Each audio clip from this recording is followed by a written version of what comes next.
Okay, so in addition to AP classes and IB courses, there's also something called the honors classes. These don't affect your GPA, or it depends on your school, but for my school, my high school, it didn't really affect my GPA at all. So I just basically took it to challenge myself even more. The honors classes are kind of like, I think of them as between like AP classes and regular classes. So I took honors geometry and I took honors statistics, I think. So, I know, not honors statistics, honors trigonometry. I took AP statistics. So those are just like a little bit more challenging than the regular classes, and they went a little bit faster, but they weren't as like um, important for your GPA or something. So I don't know, those are just kind of something you want to take into consideration if you're like interested in a class, but you don't want to take it extremely hardcore and intense like APs or IBs. So when you're in high school and you're thinking about, getting into a more competitive college, you might want to think about taking AP classes.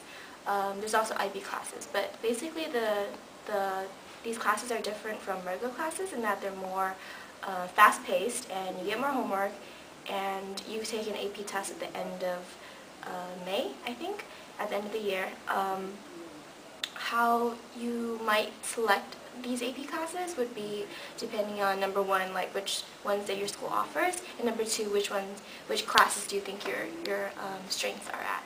Because you don't want to take an AP class that you know you're not going to do well in just because you think that it's going to boost your GPA, because actually it will lower your GPA.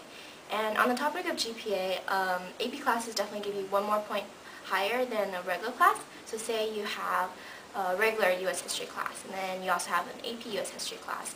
An A in your regular U.S. history class is the same thing as a B in your AP U.S. history class. So consider like which factors or which classes you're really good at, and then you might want to consider taking AP classes, and which ones you might just want to take regular classes.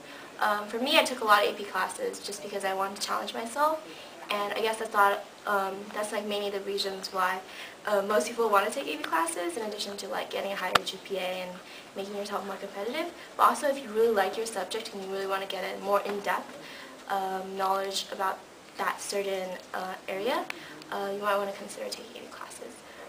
For studying for APs, I think I just did a lot of preparation books and basically sort of paid attention in class throughout the year. And definitely you should search out like your professors if you like don't really understand a certain topic that went really quickly in class, or you can definitely research things online.